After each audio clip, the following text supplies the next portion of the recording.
Hiya, welcome back to the second session in the 6 String Saturday series. I love these alliterative titles, they're dead good. What we're doing in this video, in the first part of this tutorial, if you haven't seen that yet, go back and watch it. If you have, we'll crack on with it. In the first part we looked at picking chords. I told you that picking chords for major tunes was easy because there's chords 1, 4 and 5. We worked out that this tune we're looking at, which is called My Love Asleep. Oh, My Darling Asleep, sorry. Yeah, we said that that was in D major, so chords 1, 4 and 5 were D major, G major and A major. And what we're going to do now is look at where we put those chords so that the tune sounds good.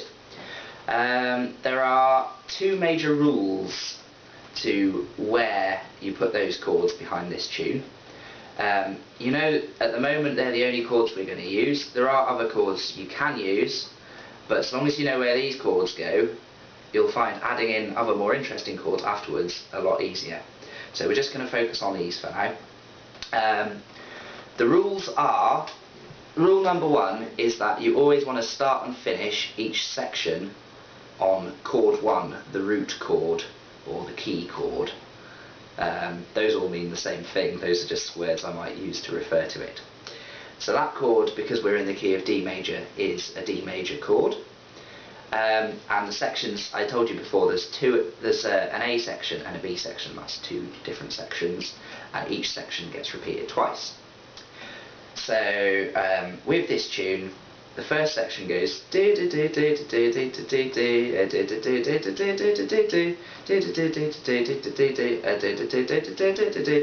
it does much the same thing again, and then there's a B section which it does twice. So that A section, you want to start it on a D chord. I'm not having it in tune, but you want to start it on a D chord, and you also want to end it on a D chord. Now I'm just going to play the tune once through and show you what I mean about starting and ending each section on a D chord, and then I'll tell you what the other rule is and show you how I've implemented that as well. Here we go then.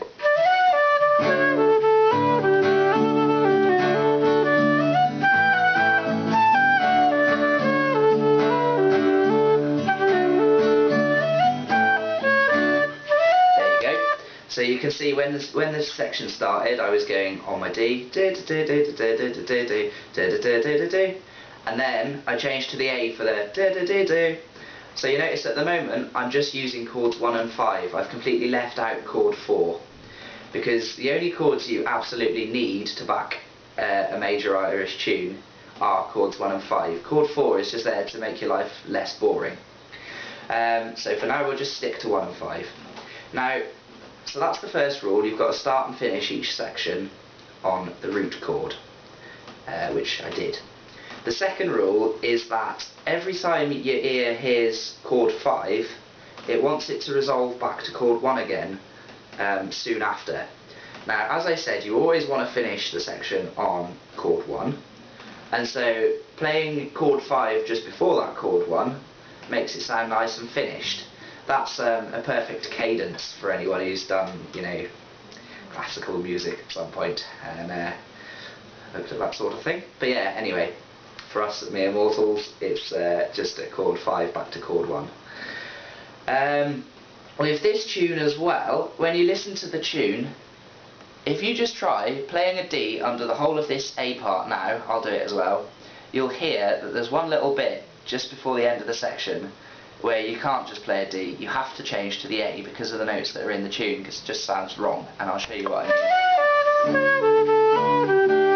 So this bit's all good. This bit. You hear that bit where it goes da da da da. Those notes define, for various reasons which I won't go into, that it has to be an A chord under it rather than a D chord. So just for that one little, so here it is with a D under it.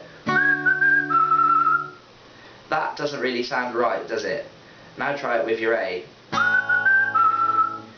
You can hear that sounds so much better, and because you've just heard the A chord there, your ear straight away wants it to resolve back to the D, chord 1 again, for the start of the next section, which is dead convenient. So you've just satisfied both rules with one simple chord progression. So what I'm really saying to you is, as long as you remember those two rules, that you've got to start and finish the section on the root chord, and that you've got to play the 5 chord at the end of the section so that it resolves back to the root chord again. So you play the 5 just before the end of the section, and then you resolve back to the root for the finish of the section and the start of the next section. Then you're golden, you're good to go. Your chords are going to work under major tunes as long as they follow those rules, and the tune's not, you know, one with accidentals or funky notes, and it's not in the Mixolydian mode, which we'll cover in future. But most tunes follow those rules. Now, you might remember me saying that you could also use chord 4 as well as chord 1 and 5, which is all we've used so far. So chord 4 is a G. Chord 4, basically, for the purposes of most major Irish tunes, you can slap your chord 4 in anywhere where you would normally be playing a chord 1, but you're bored of playing a chord 1. So with this tune, obviously you want it to start and finish on chord 1. You can't use chord 4 in those places. But any other place between the start and the finish of the sections where you could play a D, you can also play a G instead.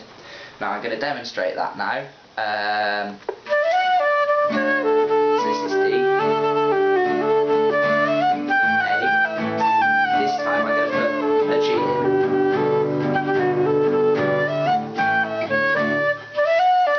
So you see that works just as well. Normally I would have been playing D all the way through that bit. I got bored playing a D, so I put a G in there for a little while as well. Then I did my chord 5 back to chord 1, which was A back to D, for the end of the section to sound neat and finished. And that worked absolutely fine, it sounded good, and there was nothing wrong with it. I could have brought that G chord in a little bit later, because I would still have been playing a D chord otherwise, so it still would have fitted. And yeah, so this is the 3 rules now of backing major tunes. You can play chord 1 at the beginning and end of sections. You've got to play chord 5 just before the end of the section so that it resolves back to chord 1. And the 3rd rule is that any time when you would normally be playing chord 1, a time which is not the start or finish of a section, you can change to chord 4 before going to your chord 5, and it will sound nice as well. I hope that made sense to you. What I'd like you to do now, just to really nail this into your head, I think it'll help you out a bit, is get the Tori.com website up, find this My Darling Asleep tune on the slower speed, and play about with it, remembering those rules. You can do the jig strumming pattern that we looked at in the first video as well behind this tune, which is down, down, up, down, up, down, down, up, down, up, down, down, up, down, up, down, down, up, down, up. And just go along behind the tune, remembering the rules. Try putting your G in earlier or later, and also experiment, if you like, with putting the A and the G the other way around, or just using those 3 chords in different orders, and you'll be able very quickly to see why it is that the A does have to go before on that little phrase where I put it, so that it resolves nicely back to the D at the end. I will write out the chords that I was playing in the description box as well.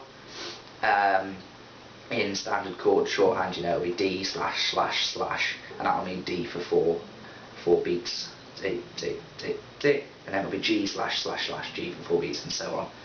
And so you can follow along off that as well if you find that easier. But yeah, I hope this has been helpful to you. After a little while, the 3 rules, which are the only rules you need for backing major tunes, will just seem easy. In the next video, we're going to look at how you can substitute some of those chords that you've just worked out for other chords, related minor chords, which will make it sound a little bit more interesting. And then we'll have a look at a few more complicated tips and tricks as well in that next video. But yeah, for now, this is me, Fine Ali Guitar Studio, signing off. My name's Nye. If you would like a guitar lesson, you can have a free guitar lesson by liking my Facebook page. And it's not just folk. But yeah, thanks very much for watching, and hopefully we'll see you for the next part of the 6 String Saturday series.